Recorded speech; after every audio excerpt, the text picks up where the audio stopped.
ನಾಳೆ ಜನಾರ್ದನ್ ರೆಡ್ಡಿ ಬಿಜೆಪಿ ಸೇರ್ಪಡೆ ಬಹುತೇಕ ಫಿಕ್ಸ್ ಅಂತ ಹೇಳಲಾಗ್ತಾ ಇದೆ. ಬಿಜೆಪಿ ನಾಯಕರ ಮುಂದೆ ಬೇಡಿಕೆ ಇಟ್ಟಿದ್ದಂತಹ ಜನಾರ್ದನ್ ರೆಡ್ಡಿ ಕೊಪ್ಪಳದ ಬಿಜೆಪಿ ಟಿಕೆಟ್ ಬದಲಾವಣೆಗೆ ರೆಡ್ಡಿ ಡಿಮ್ಯಾಂಡ್ ಮಾಡಿದ್ರು. ಅಮಿತ್ ಶಾ ಜೊತೆ ಚರ್ಚೆ ಮಾಡಿದ್ದಾರೆ ಶಾಸಕ ಜನಾರ್ದನ್ ರೆಡ್ಡಿ. ದೆಹಲಿ ಕರೆಸಿಕೊಂಡು ಜನಾರ್ದನ್ ರೆಡ್ಡಿ ಅವರನ್ನ ಮಾತಾಡಿಸಿದ್ರು ಅಮಿತ್ ಶಾ. ಇನ್ನು ಅವರ ಪತ್ನಿ ಲಕ್ಷ್ಮಿ ಅರುಣಾಗೆ ಕೊಪ್ಪಳದಿಂದ ಬಿಜೆಪಿ ಟಿಕೆಟ್ ಡಿಮ್ಯಾಂಡ್ ಇಟ್ಟಿದ್ರು ರೆಡ್ಡಿ. ಸೊ ಆ ಡಿಮ್ಯಾಂಡ್ಗೆ ಒಪ್ಪಿದ್ದಾರಾ ಇಲ್ವಾ ಅನ್ನೋದು ಕೂಡ ಸದ್ಯಕ್ಕಿರುವಂತಹ ಬಹುದೊಡ್ಡ ಕ್ವಶನ್ ಮಾರ್ಕ್. ಆದರೆ ಈಗ ಸಿಗ್ತಾ ಇರುವಂತಹ ಅಪ್ಡೇಟ್ ಏನು ಅಂತಂದ್ರೆ, ನಾಳೆ ಬಹುತೇಕ ರೆಡ್ಡಿ ಬಿಜೆಪಿ ಸೇರ್ಪಡೆಯಾಗುವಂತಹ ಸಾಧ್ಯತೆ ಇದೆ. ಮತ್ತಷ್ಟು ಅಪ್ಡೇಟ್ಸ್ ಬಳ್ಳಾರಿಯಿಂದಲೇ ಪಡ್ಕೊಳ್ಳೋಣ. ಜನಾರ್ದನ್ ರೆಡ್ಡಿ ಅವರ ಡಿಸಿಷನ್ ಏನಾಗಿದೆ ಅನ್ನೋದಕ್ಕೆ ಸಂಬಂಧಪಟ್ಟಂತೆ ಮತ್ತಷ್ಟು ಡೀಟೇಲ್ಸ್ ನಮ್ಮ ಪ್ರತಿನಿಧಿ ಶಿವಾನಂದ್ ನೀಡ್ತಾ ಹೋಗ್ತಾರೆ. ಶಿವಾನಂದ್, ನಾಳೆ ಜನಾರ್ದನ್ ರೆಡ್ಡಿ ಬಿಜೆಪಿ ಸೇರ್ಪಡೆ ಆಗಬಹುದು, ರೀಜಾಯಿನ್ ಆಗಬಹುದು ಅಂತ ಹೇಳಲಾಗ್ತಾ ಇದೆ. ಕನ್ಫರ್ಮ್ ಇದು ಹಾಗಾದ್ರೆ?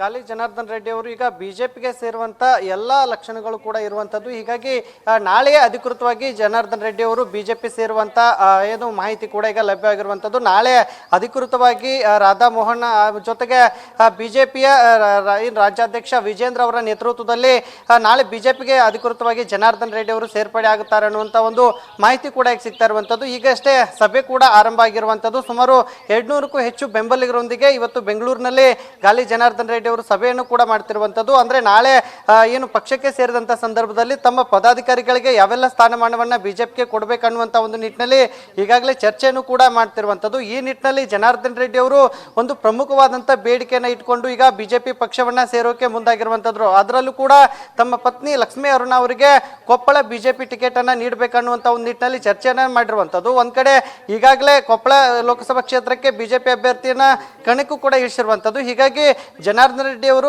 ಕೆಆರ್ಪಿಪಿ ಪಕ್ಷವನ್ನ ತೊರೆದು ಈಗ ಏನು ಬಿಜೆಪಿಗೆ ಸೇರ್ಪಡೆ ಆಗುವಂತ ಸಭೆಯನ್ನು ಕೂಡ ಮಾಡ್ತಿರುವಂತದ್ದು. ಈ ನಿಟ್ಟಿನಲ್ಲಿ ಅರುಣಾಲಕ್ಷ್ಮಿ ಅವರಿಗೆ ಕೂಡ ಕೊಪ್ಪಳ ಲೋಕಸಭಾ ಕ್ಷೇತ್ರದ ಬಿಜೆಪಿ ಟಿಕೆಟ್ ಅನ್ನ ನೀಡಬೇಕನ್ನುವಂತ ಒಂದು ನಿಟ್ಟಿನಲ್ಲಿ ಅಮಿತ್ ಶಾ ಅವರ ಜೊತೆಗೂ ಕೂಡ ಚರ್ಚೆಯನ್ನ ಮಾಡಿರುವಂತದ್ದು. ಕಳೆದ ವಾರ ದೆಹಲಿಗೆ ಹೋದಂತ ಸಂದರ್ಭದಲ್ಲಿ ಈ ವಿಚಾರವನ್ನ ಕೂಡ ಚರ್ಚೆ ಮಾಡಿರುವಂತದ್ದು. ಕಲ್ಯಾಣ ಕರ್ನಾಟಕದ 5 ಲೋಕಸಭಾ ಕ್ಷೇತ್ರದಲ್ಲಿ ತಮ್ಮದೇ ಆದಂತ ಹಿಡಿತವನ್ನ ಹೊಂದಿರುವಂತ ಜನಾರ್ದನ್ ರೆಡ್ಡಿ ಅವರು ಈ ಬಾರಿ ಬಿಜೆಪಿಗೆ ಸೇರ್ತಿರುವುದರಿಂದ ಇನ್ನು ಬಿಜೆಪಿಗೂ ಕೂಡ ದೊಡ್ಡ ಮಟ್ಟದಲ್ಲಿ ಲಾಭ. ಶಿವಾನಂದ್, ಹಾಗೆ ಸಂಪರ್ಕದಲ್ಲಿರಿ. ಜನಾರ್ದನ್ ರೆಡ್ಡಿ ಅವರ ಮನೆಯಲ್ಲಿ ಬಹುದೊಡ್ಡ ಸಭೆಯನ್ನ ಕರೆಯಲಾಗಿದೆ. ಅವರ ಬೆಂಬಲಿಗರೆಲ್ಲರೂ ಕೂಡ ಆ ಸಭೆಯಲ್ಲಿ ಜಾಯಿನ್ ಆಗಿರೋದನ್ನ ಗಮನಿಸ್ತಾ ಇದ್ದೀರಾ. ಅಂದ್ರೆ ಜನಾರ್ದನ್ ರೆಡ್ಡಿ ಅವರ ಬಿಗ್ ಅನೌನ್ಸ್ಮೆಂಟ್ ಅವರ ಕಾರ್ಯಕರ್ತರೊಂದಿಗೆ ಇರಬಹುದಾ, ಅವರ ಬೆಂಬಲಿಗರೊಂದಿಗೆ ಇರಬಹುದಾ? ಲೆಟ್ಸ್ ಸಿ ಏನ್ ಅನೌನ್ಸ್ ಮಾಡ್ತಾರೆ ಜನಾರ್ದನ್ ರೆಡ್ಡಿ ಅಂತ.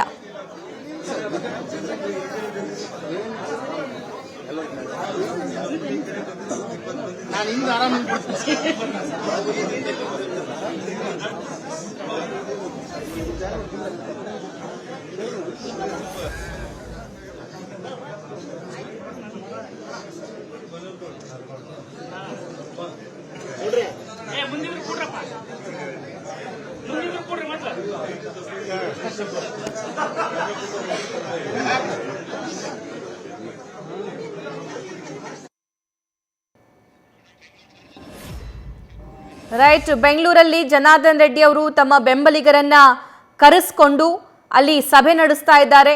ಕೆಲವೇ ಕ್ಷಣದಲ್ಲಿ ಅವರೇನಾದರೂ ಮಾತನಾಡ್ತಾರಾ ಅಥವಾ ಅವರ ಕಾರ್ಯಕರ್ತರಿಗೆ ಏನು ಮೆಸೇಜ್ ಕೊಡ್ತಾರೆ, ಅವರಿಗೆ ಯಾವ ಹಿಂಟ್ ಸಿಕ್ಕಿದೆ, ತಮ್ಮ ಪತ್ನಿಯನ್ನ ಎಲೆಕ್ಷನ್ಗೆ ಕಂಟೆಸ್ಟ್ ಮಾಡಿಸ್ತಾರಾ, ಬಿಜೆಪಿ ರೀಜಾಯಿನ್ ಆಗ್ತಾರಾ, ಇದೆಲ್ಲದಕ್ಕೂ ಕೂಡ ಸದ್ಯಕ್ಕೆ ಸಾಕಷ್ಟು ಕ್ಯೂರಿಯಾಸಿಟಿ ಸೃಷ್ಟಿ ಮಾಡ್ತಾ ಇರುವಂತ ಪ್ರಶ್ನೆಗಳಿವು. ಮತ್ತೆ ಸಂಪರ್ಕಕ್ಕೆ ಸಿಗ್ತಾ ಇದ್ದಾರೆ ನಮ್ಮ ಬಳ್ಳಾರಿ ಪ್ರತಿನಿಧಿ ಶಿವಾನಂದ್. ಮತ್ತೊಂದು ಬಿಗ್ ಅಪ್ಡೇಟ್ ಏನು ಅಂತಂದ್ರೆ, ಬೆಂಗಳೂರಲ್ಲಿ ಜನಾರ್ದನ್ ರೆಡ್ಡಿ ಅವರು ತಮ್ಮ ಬೆಂಬಲಿಗರನ್ನ ಮತ್ತು ಪಕ್ಷದ ಕಾರ್ಯಕರ್ತರನ್ನ ಕರೆಸಿ ದೊಡ್ಡ ಮೀಟಿಂಗ್ ಮಾಡ್ತಾ ಇದ್ದಾರೆ ಅಂತ ಅನ್ನಿಸ್ತಾ ಇದೆ.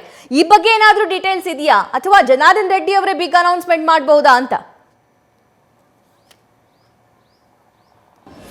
ಖಂಡಿತ ಸಭಾ, ಇದಕ್ಕೂ ಮುಂಚೆ ಕೂಡ ಸಾಕಷ್ಟು ಆಪ್ತರ ಬಳಿ ಕೂಡ ಜನಾರ್ದನ್ ರೆಡ್ಡಿ ಅವರು ಚರ್ಚೆಯನ್ನು ಕೂಡ ಮಾಡಿರುವಂತದ್ದು. ಅಂದ್ರೆ ಕಳೆದ ವಾರವಷ್ಟೇ ದೆಹಲಿಗೆ ತೆರಳಿ ಅಮಿತ್ ಶಾ ಅವರ ಜೊತೆಗೆ ಕಲ್ಯಾಣ ಕರ್ನಾಟಕ ಭಾಗದ ಪ್ರಸ್ತುತ ರಾಜಕೀಯ ಸ್ಥಿತಿಗತಿ ಮತ್ತೆ ಬಿಜೆಪಿಗೆ ಇರುವಂತ ವೋಟ್ ಪವರ್ ಬಗ್ಗೆ ಸಾಕಷ್ಟು ಒಂದು ವಿಚಾರವನ್ನ ಚರ್ಚೆ ಮಾಡಿದ್ರು. ತದನಂತರದಲ್ಲಿ ಏನು ಕೊಪ್ಪಳ ಲೋಕಸಭಾ ಕ್ಷೇತ್ರದಿಂದ ತಮ್ಮ ಪತ್ನಿ ಅರುಣಾಗೆ ಟಿಕೆಟ್ ನೀಡಬೇಕನ್ನುವಂತ ಒಂದು ನಿಟ್ಟಿನಲ್ಲಿ ಬೇಡಿಕೆಯನ್ನ ಮುಂದೆ ಇಟ್ಟಿದ್ರು. ಈ ನಿಟ್ಟಿನಲ್ಲಿ ನಾವು 2-3 ದಿವಸಗಳಲ್ಲಿ ನಿಮಗೆ ಅಪ್ಡೇಟ್ ಅನ್ನ ಮಾಡ್ತೀವಿ ಅನ್ನುವಂತ ಒಂದು ನಿಟ್ಟಿನಲ್ಲಿ ಏನು ಅಮಿತ್ ಶಾ ಅವರು ಕೂಡ ಜನಾರ್ದನ್ ರೆಡ್ಡಿ ಅವರು ತಿಳಿಸಿದ್ರು. ಇದಾದ ನಂತರದಲ್ಲಿ ತಮ್ಮ ಬಳ್ಳಾರಿ ಮತ್ತೆ ಕೊಪ್ಪಳ ಸೇರಿದಂತೆ ರಾಯಚೂರಿನ ಪ್ರಮುಖರೊಂದಿಗೆ ಇವತ್ತು ಸಭೆಯನ್ನು ಕೂಡ ಜನಾರ್ದನ್ ರೆಡ್ಡಿ ಅವರು ಕರೆದಿರುವಂತದ್ದು. ಈ ಒಂದು ಸಭೆಯಲ್ಲಿ 200ಕ್ಕೂ ಹೆಚ್ಚು ಏನು ರೆಡ್ಡಿ ಬೆಂಬಲಿಗರು ಕೂಡ ಭಾಗಿಯಾಗಿರುವಂತದ್ದು. ಒಂದು ವೇಳೆ ಈಗ KRPP ಪಕ್ಷವನ್ನ ಬಿಜೆಪಿಯಲ್ಲಿ ಅಲೈನ್ಸ್ ಮಾಡಬೇಕಾ ಅಥವಾ ಬಿಜೆಪಿಗೆ ಸೇರ್ಪಡೆ ಆಗ್ಬೇಕಾ ಅನ್ನುವಂತ ಒಂದು ಗೊಂದಲದ ವಾತಾವರಣ ಕೂಡ ಕಾರ್ಯಕರ್ತರಲ್ಲಿ ಇತ್ತು. ಹೀಗಾಗಿ ಅಧಿಕೃತವಾಗಿ ನಾನು ಬಿಜೆಪಿಗೆ ಸೇರುವುದು ಒಳ್ಳೆಯದು ಅನ್ನುವಂತ ಒಂದು ನಿಟ್ಟಿನಲ್ಲಿ ತೀರ್ಮಾನಕ್ಕೂ ಕೂಡ ಜನಾರ್ದನ್ ರೆಡ್ಡಿ ಅವರು ಬಂದಿರುವಂತದ್ದು. ಈ ನಿಟ್ಟಿನಲ್ಲಿ ಇವತ್ತು ಸಂಜೆ 5 ಗಂಟೆಯ ವೇಳೆಗೆ ತಮ್ಮ ನಿರ್ಧಾರವನ್ನ ಪ್ರಕಟಿಸುವಂತ ಎಲ್ಲಾ ಸಾಧ್ಯತೆಗಳು ಕೂಡ ಇರುವಂತದ್ದು. ಹೀಗಾಗಿ ಜನಾರ್ದನ್ ರೆಡ್ಡಿ ಅವರ ಬೆಂಬಲಿಗರೊಂದಿಗೆ ಇವತ್ತು ಒಂದು ಹಂತದ ಶಕ್ತಿ ಪ್ರದರ್ಶನ ಕೂಡ ನಡೀತಿರುವಂತದ್ದು. ಹೀಗಾಗಿ ಜನಾರ್ದನ್ ರೆಡ್ಡಿ ಅವರು ಒಂದ್ ವೇಳೆ ಬಿಜೆಪಿಗೆ ಸೇರಿದ್ದೇ ಆದಂತ ಸಂದರ್ಭದಲ್ಲಿ ತಮ್ಮ ಪದಾಧಿಕಾರಿಗಳಿಗೂ ಕೆಲವೊಂದಿಷ್ಟು ಸ್ಥಾನಮಾನವನ್ನ ಜನಾರ್ದನ್ ರೆಡ್ಡಿ ಅವರು ಕೇಳಿರುವಂತದ್ದು.